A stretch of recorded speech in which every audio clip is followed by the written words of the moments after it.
갔다 오는 거 아니요. 그런데 그 사이에 뭔 일이 그렇게 많아가지고 매일 안부만 묻냐고. 집에 애들이 맨날 사고 쳐요?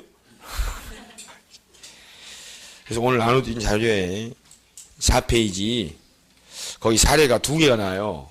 사례 1번하고 사례 2번하고 이 통정호의 표시가 이루어지는 유형이 크게 2가지 사례 유형으로 나뉘니까 사례 2개를 구분하시라고. 사례 1번은 큰 쟁점은 없고 사례 2번이 시험에 자주 나오는 출제 유형이요. 그래서 2가지 유형을 구별하시는 건데 이 구별하는 기준은 통정어휘를 하는데 당사자들 간에 진정으로 하는 행위가 있는데 그 행위를 숨길 목적으로 통정어휘를 하는 경우가 있고 그러한 진정으로 하는 행위 없이 허위 표시만 있는 경우가 있다고. 그래서 진정으로 하는 행위가 있고 그 행위를 숨길 목적으로 통정어휘 한 사례가 사례 1번이고 사례 2번 사례는 강제집행 등을 면할 목적으로 명의만 옮겨둘 생각으로 진정을 하는 행위 없이 허위로만 하는 경우가 사례 2번이에요.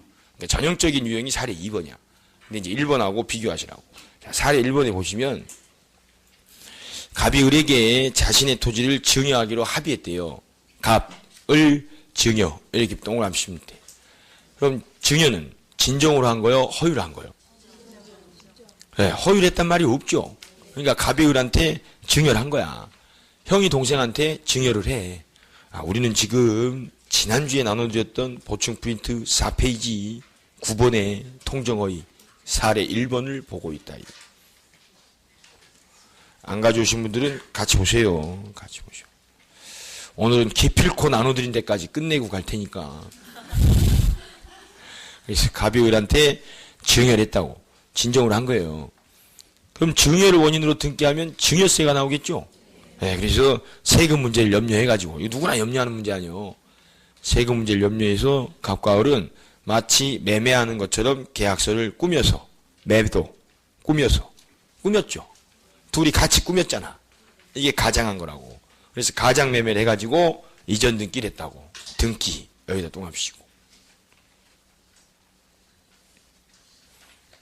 그 뒤에 을은 병한테 매도하고 또 이전 등기를 해줬대요. 그래서 갑을병의 법률관계는 이렇게 나오면 누구 관계부터 정리를 하셔야 돼.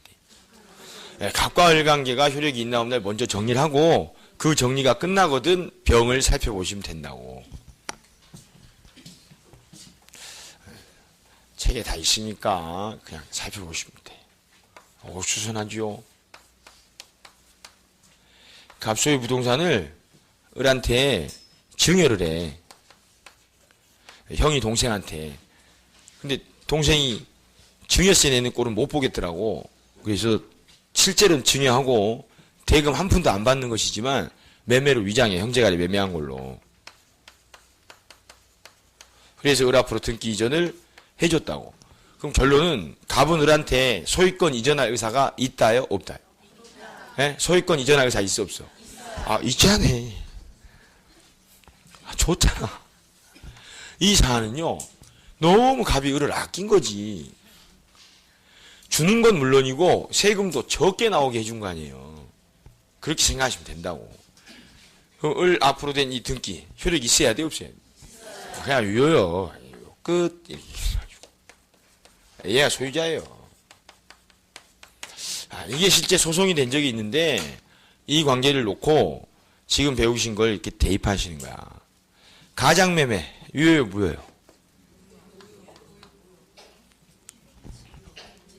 발음을 잘 하셔야 돼. 그러니까 막 건너다니면 안 되고 이제 결론은 갑이 을한테 진정으로 소유권 이전할 의사가 있어. 그러니까 을 앞으로 된 등기는 결론은 유효야. 줬다니까. 저걸 무효로 봐도 어차피 다시 증여 원인으로 등기를 해줘야 돼요. 하기로 했으니까.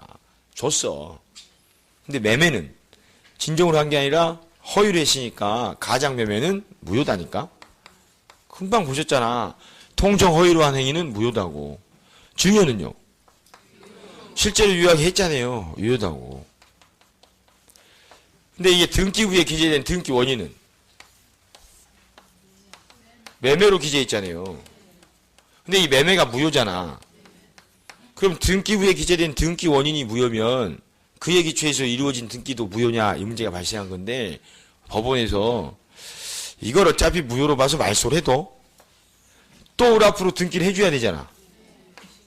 증여 원인으로. 이렇게 하면 등기관들이 화낸다 라고 한 거라니까. 유머도 안 통하고. 그래서 을이 매매로 취득하든 증여로 취득하든 어차피 소유권 취득할 원인은 있으니까 실제는 증여지만 그와 다른 등기 원인에 의해서 등기가 됐더라도 을이 소유자가 될 원인만 있으면 이건 실체관계다 그래요. 그 등기는 유효로 본다고.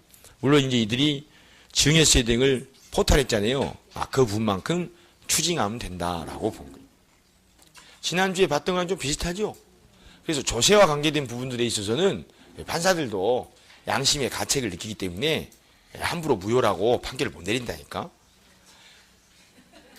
몰라요? 판결은 법과 양심의 기초에서 내리게 돼 있어. 그런데 판사도 세금 안 낼 수 있는 길이 있으면 가급적 안 내는 거를 이상으로 생각하지. 판사님들이라고 나온 세금 고지 그대로 다 신고하고 다 안 내요. 그리고 조세 포탈했다가 나중에 대법관 그 선임 자격으로 인사청문회 할 때 조세 포탈한 혐의나 위장전 위반 혐의 등이 드러나면 딱 그 말 하잖아. 저는 몰랐습니다. 우리 집사람이 그렇게 하는지는 정말 몰랐다고. 앞으로 단속 잘 하겠다고 그러잖아. 어떻게 몰라? 아침 저녁으로 같이 밥 먹는데. 그래서 판결 내릴 때 조세와 관계된 문제에 있어서는 자기도 그 마음이기 때문에 감히 그 양심에 꺼린 판결 못 내린다니까. 그래서 조세 포탈 목적으로 했더라도 사회질서 위반으로 보지는 않는다 그랬잖아요. 본인도 사회질서의 한 구성원이다니까. 판사도. 표정이 밝은 사람이 있고 여전히 어두운 사람이 있어. 그대로만 대입하시면 돼. 이 사례는 이렇게 증여처럼 통정허위에 의해서 숨겨진 행위를 은닉행위라고 그래요. 이렇게 진정으로 은닉행위가 있는 유형은 통정허위 사례로 풀 내용이 아니다는 거지. 당사자들 간에 진정으로 소유권 이전할 의사가 있었으니까 소유권 이전한 거고, 그걸 숨길 목적으로 매매한 건 이건 효력이 없다고. 매매가 효력이 있으면 을은 갑한테 대금을 줘야죠. 둘이 실제로 매매한 건 아니고. 단 그렇다 해도 실제와 다른 등기 원인에서 등기가 되더라도 을이 증여에 의해서 소유권 취득할 원인은 있으니까 굳이 등기 지웠다가 다시 이렇게 할 필요 없이 지금 현재 매매를 원인으로 한 이 등기의 유효성은 인정한다고. 이 매매가 유효이기 때문이 아니라 증여가 유효이기 때문에. 이게 사례 1번 유형이라고. 그럼 이 사례는 을이 소유권 취득했죠. 그럼 병은요? 그냥 취득하지 선악 따질 일이 아닌 거지. 그 내용. 자, 그래서 그 밑에 동그라미 1번 주의하시고, 갑을 사이의 증여계약은 유효지만 매매는 통정허위로서 무효요. 그리고 2번 증여계약이 유효하므로 을 명의의 이전 등기는 효력이 있다고. 이걸 뒤에 등기법 시간에 가면 실제와 다른 등기 원인에 의한 등기라도 실체관계와 부합하면 유효다라고 한 거예요. 그럼 거기다 대입해 보세요. 실제는 뭐요? 증여. 이렇게 쓰세요. 증여. 다른 등기 원인은 매매. 의한 등기라도 실체관계와 부합하면. 실체관계 뭔데? 증여. 증여가 실체관계잖아요. 실제로 증여해서 소유권 이전해 주기로 했으니까. 그래서 그 등기는 유효다고. 그래서 3번 따라서 을로부터 그럼 을이 누구요? 을 뭐라고 읽어? 소유자지 이제. 을 소유자. 소유자로부터 매수하고 이전 등기를 격려받은 병은 그냥 소유권 취득하지. 그래서 선악 따질 필요 없이 소유권 취득한다. 이렇게 하시면 된다. 이건 쉽죠? 쉬워야 되는데. 오늘 처음 오신 분들은 안 쉬워요. 왜? 지난 시간을 겪질 않았으니까. 근데 지난주에 인고의 4시간을 보내신 분들은 오늘 한 이 사례는 비교적 쉽지. 그래서 다 짬밥 순서대로 그렇게 되는 거니까 오늘 처음 오신 분들은 지난주에 했던 수업 학원에서 다 녹화되어 있으니까 시간 내서 들으시라고. 그래야 똑같아지지. 개인의 능력은 똑같은데 누구는 2주차째 하고 누구는 1주차째 하는데 실력이 똑같으면 저번 주에 온 사람이 심각하죠.